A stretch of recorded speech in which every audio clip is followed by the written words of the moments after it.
Welcome to Investors Guide. We have a different episode planned out for you this week. I'm with Parag Parikh, a maverick investor, a value investor, someone who's been tracking our market for decades, and of course the chairman of Parag Parikh Financial Advisory Services. Parag, thank you so much for joining us on the show. I'm particularly glad that we're talking at a time like this, when investors are thinking about coming back into the market. And why wouldn't they? Because we've had analysts predict that we're at the beginning of what might be India's largest ever bull run. Now, as someone who's been watching this market for decades and who's been swimming against the tide, first tell me if you agree that we're at the beginning of the biggest bull run ever? Yeah, we are definitely at the beginning of good times. We've got a leadership where people have put their faith in it, and that's why Mr. Narendra Modi has become the Prime Minister. There's a lot of hope in it, but you have to also see that he has inherited an economy which is quite in shambles. Decision making has stopped. So expecting him to have a magic wand is expecting too much. So we will have a bright future, but no bright future comes without a pain. And I think we will have to go through the pains and give our leader the chance to make a better tomorrow for all of us. Well, if you look at the market right now, and you're right in the sense that the fundamentals haven't changed. It's largely sentiment at this point. So how should we as retail investors be reading this market? Is it only sentiment? Is it time to get in? Is it going to run up further? What would you advise us to do? See, first is I would ask the retail investors, ask yourself whether you are an investor or a punter who has just entered because the markets are good. Had the retail investor been a good long-term investor, he would have bought it last year. When stocks were available very cheap, nobody was buying. But today, because the sentiment has changed, everyone wants to come in here to make a fast buck. So if the retail investor is trying to do that, we are going to be paying excessive money for the stocks you buy. So it's not that values will not be available, but just getting into the market because everyone is getting in, just because of the herd mentality, then you are bound to be a loser. Secondly, as an investor, as a retail investor, you have to consider that investing is a game of patience. You have to follow the law of the farm. You cannot sow something today and reap tomorrow.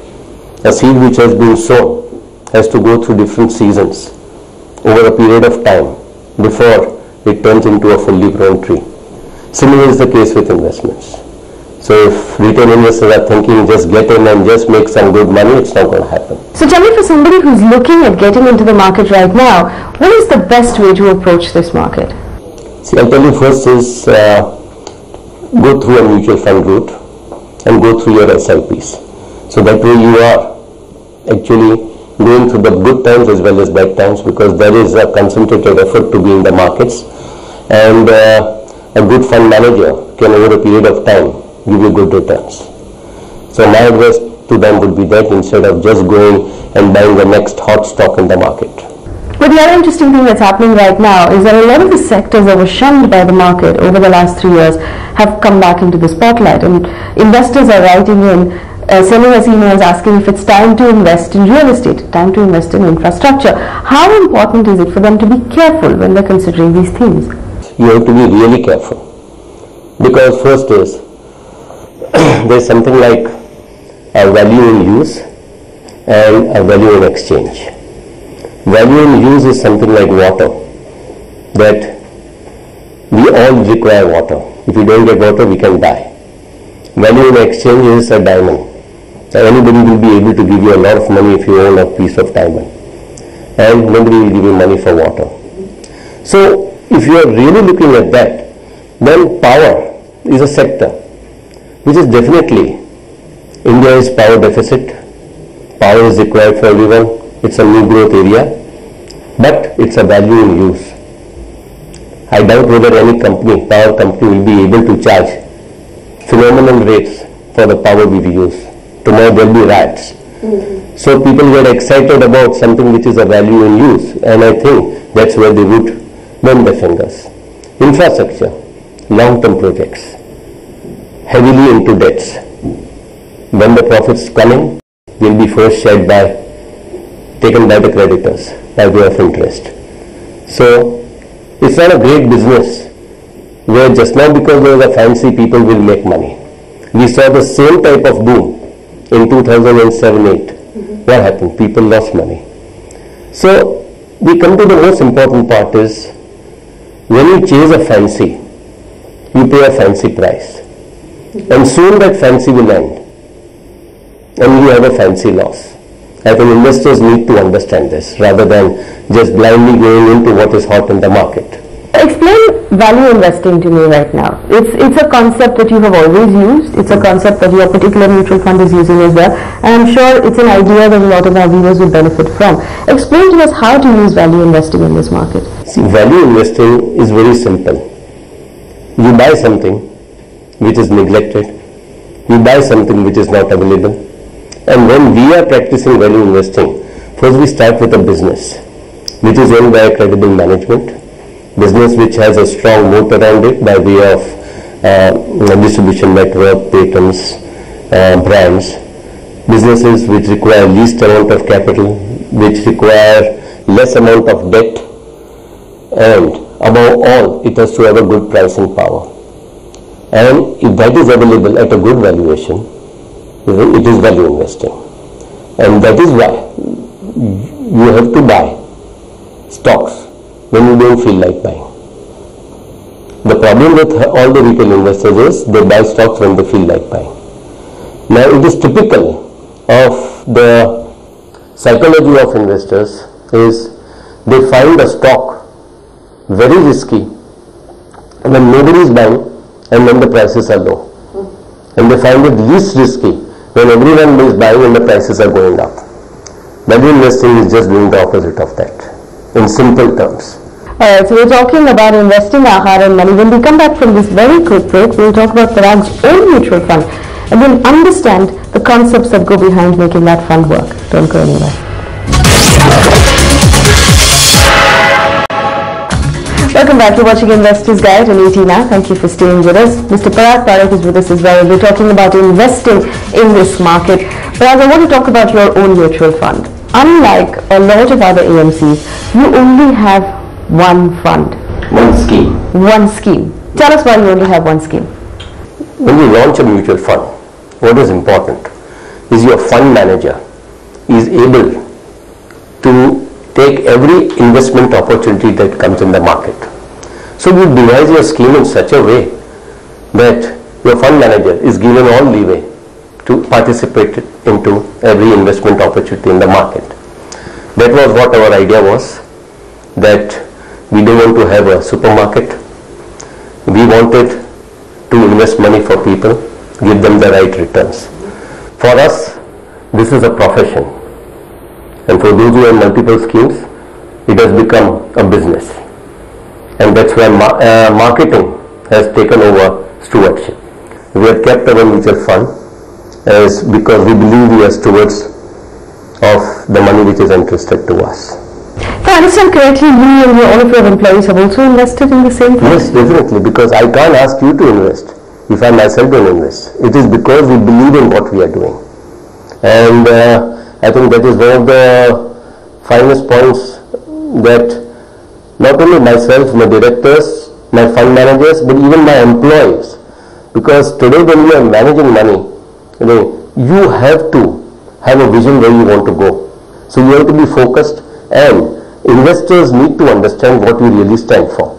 That's why even on our form, in red colors we write that anybody having an investment horizon less than 5 years, this fund is not for you. It's very interesting because in the beginning you also said something to the effect of if you feel the market has run up too high, you will stop taking investments into this fund because you believe that there will be no value to be offered for your investors. Tell us a little bit more about that. Tell us, when you expect, or if at all you expect the market to hit those points. It can happen anytime, but the idea of this is that most of the time investors are greedy when the markets are going up and values are not available. So what we are talking about is just common sense, that if you are managing money for people, it's your job to educate them that don't put money just now. And for that, the painful part for you to do is that you will accept the money. You don't have a investor education seminar over there and then do something opposite. See, today your actions have to be in tune with what you talk about. So I think we are just aligning our basic values by our actions. Tell me this, you're also using what you call behavioral finance to manage the money in this scheme. Tell us how you use behavioral finance and what it is. It's don't follow the herd. So when everyone is going that way, do you have the courage to be away from that herd? Secondly, as I say, our scheme, only one scheme, no more schemes, value investing, telling the clients that okay, less than 5 years loan come. You can't be everything to everyone. And behavioral finance is about that what do you want to stand for? See, we have to stand for something in life. So you stand for this, and whom do we want? We don't want every Tom, Dick and Harry. We want all those people who believe in our long-term investment philosophy. You come to us. I also want to talk to you about the cost of the plan right now of your scheme. There is a view that it is a little bit on the expensive side. Even the direct plan is charges about 2.26% if I'm not mistaken. Do you believe, isn't that a little expensive then for, competing against other mutual funds that might be I'm telling you, first is you have to understand PPFAS long-term value fund. We don't have any competition. We have no competitors. We are not in the race for assets under management. They all are in the race for assets under management. There are multiple schemes. We are only one scheme. They have a big sales team. We don't have a sales team. We are into value investing. They are there to contribute to every fad or fancy of the market. Now, I don't have any research. That's why I'm not even concerned with it. And secondly, as far as your fee structure is concerned, you have to see ultimately over a period of time what we have contributed to the investor's wealth rather than calculating fees. Now, today if you fall sick, are you going to go to a quack doctor or are you going to go to the best? You're going to pay him more because that's where the value lies. So if people believe that we have value, they'll come to us. You also have the ability to invest internationally within this one scheme. Tell us how important it is for all retail investors right now to consider an international allocation. Investing is all about preservation of capital and a reasonable rate of return. That's the most important thing. And we have kept that in mind and have a geographical distribution that there are certain innovative companies which are available in the international markets which are not available over here in the pharmaceuticals, in the technology. And why should our investors not get benefit of that? Just as an investor, you can definitely invest into international stocks, but there are certain limits and it is too tedious for them to do that. And so we want to have a balanced funds of equity without losing the tax benefits which an equity fund get. We are enabling the investors to go. See, today the most important, we have really worked on our scheme. How do we want the scheme? What is the right type of scheme which will benefit the investors? And with our competitors is the marketing guys who make the schemes. That's the difference. There's a major difference. We'll take a very quick break, but if you have a question for Parag, write to us. Our email ID is at the bottom of your screen. You can also tweet in a question if you'd like to. On the other side, we'll talk about using mutual funds to plan for our children, for our retirement, and for our futures. Don't go anywhere.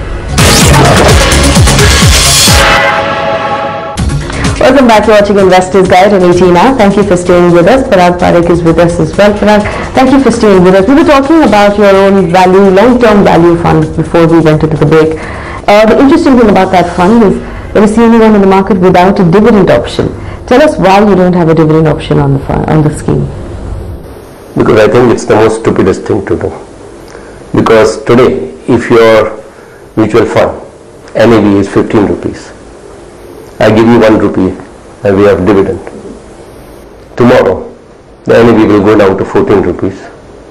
And when that money comes into your hand, you are bound to consider in your mental account as free money. And you are bound to splurge it. But what we have trained our clients is that you decide the dividend you want. You want a dividend every year, redeem that much amount of shares. Because every time when you give dividend, it's considered as free. Secondly, the cost involved in distribution of a dividend, we take care of that it's not involved. You want a dividend for yourself. I may give you a dividend of 20,000 rupees on your stock. You want only 5,000. Your 15,000 is invested back. You only redeem what you want. I mean, that was the reason that this thing didn't come out with a dividend. And secondly, what is the dividend? Giving your own money back, is it dividend? So you did say a little earlier that you would like only those who have a 5-year horizon. Obviously, long-term investors who are building or accumulating wealth. So it's not someone, for example, who needs a regular income coming out of their investment. So a lot of times when an investor writes to us, they're writing saying that I want to plan for my child, I want to plan for my future, I want to buy a house after 10 years. Tell us how important it is to have a goal when we approach an investment and not just buy a mutual fund because it sounds interesting at the time. It depends, because it depends upon what age you are starting investing, what are your goals in your investing, and what is your ability to go to the ups and downs of the market, Now today with the inflation ranging between 12 to 13%, the real inflation, and your interest rates being much lower than that, the fact that you put money into fixed deposit and thing, you already started making a loss. Suppose if you had a 1 crore deposit 10 years back, 10 years back you could buy at least a 1-bedroom apartment in a suburb with a 1 crore rupees. Now you were always thinking, my money is safe. You are looking at the return of your money. You are not looking at return on your money, nor are you looking at inflation taking down the purchasing power. Now 10 years back a fixed deposit of 1 crore, today if you get that 1 crore, what will it buy?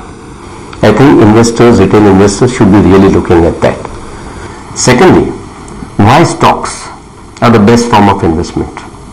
Is because when you are buying a business, stocks is buying a business, which I told you in the beginning of my interview, is you are buying a business which sells a service or a product at a profit, and that profit is a little bit of it is distributed to you by way of dividends, and the rest is plowed back into the company. The business owns land, machinery, real estate, plants, knowledge workers, patents, everything it owns, and it grows. Once it grows, it has a pricing power, because in inflation situations it's also able to increase its prices. That's why if you really see the way equities are returned from inception, then equities are returned about 18% per annum compounding. Now that's a phenomenal compounding growth rate. So I would say the retail investors, if you are young, 24, 25, 26, 30, I don't think that you got to be putting all into equities rather than getting scared and just putting into debt and all, because you are eroding the money. As far as real estate is concerned, what are your goals? Do you have your own house? Where are you staying? It will depend upon individually, and everyone wants a roof over their head, so that real estate would depend upon individual choices. What about more than one house? We know that there are viewers who like to buy a second house as an investment, give it out on rent. Is that a concept that you adhere to? What are the rentals today? About 2 to 3%. And what are they saying? Alternatively, they're saying if you put that money, even in fixed deposit, I would tell you, it's about 8 to 9%. You are making a loss over there. So rentals is. Secondly, when should you consider a house, this as an investment or an asset? When you are fully paid for it.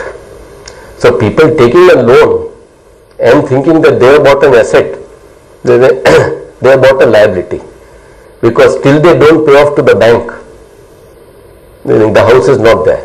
Only the banker will come and tell you he is helping you to buy an asset, but you are buying a liability. That's why even if you have a house with your own money which you have bought, which is all paid off, and you keep it locked, and you pay the society's charges, then also you should consider it as a liability. One asset class we must talk about, and although it's had a fairly rough run over the last 1 year or so, is gold. And irrespective of what a lot of investment managers or advisors say, Indians love to buy gold. What is your advice right now for someone watching at home who still prefers to buy a little gold every year and lock it up? You just mentioned that it's Indians who want to buy gold. So it's not a decision which is coming from the mind, it is coming from the heart. And when a decision comes from the heart, there are no arguments towards it. I also want some advice for our retired viewers right now. What we talked about so far was for young people, 20, 30, 40, you said 50 as well. What if I'm retired, I have a kitty of money that I'd like to protect, I also need to beat inflation through the course of my retired life. What is the best way to approach asset allocation in that case? It would depend upon the risk bearing ability of that person, but still I would say that the way inflation is going, to your hedge against inflation, equities have to be a part of your portfolio. How much would depend upon what that person's risk capability is there. We have a couple of questions on Twitter for you. Manoj Kumar Garg has written in. He says he would like to invest 10 lakh rupees for the long term, which is a good thing. But he also says everyone is talking about the fact that the Sensex will now cross 1 lakh. So if I invest 1 crore rupees, it may become 4 crore rupees. Do you agree? First is people are trying to sell you dreams. So don't be sold on those dreams.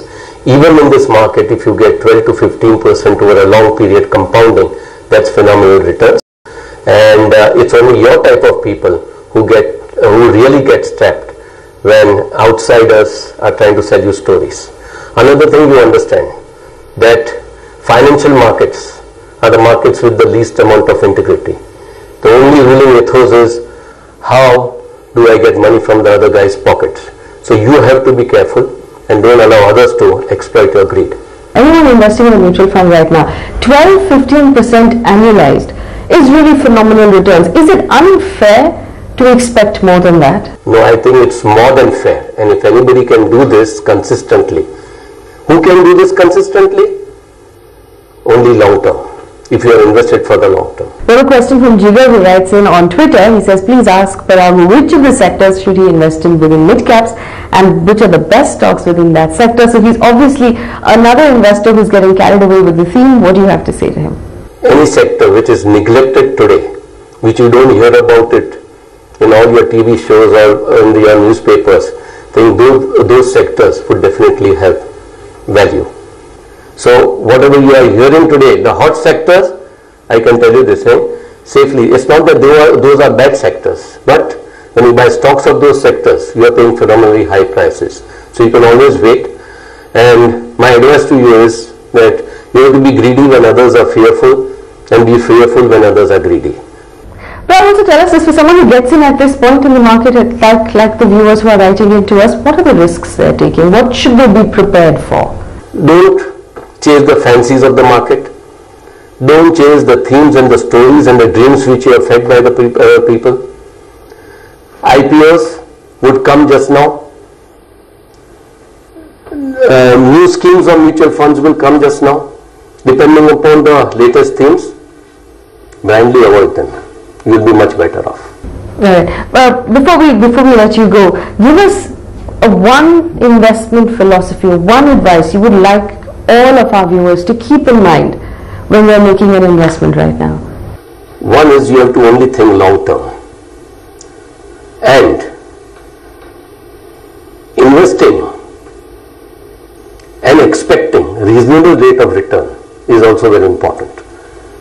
And don't go by the latest fads in the market. And understand the difference between a stock and a company. You may be buying a good company, but it may be a bad stock.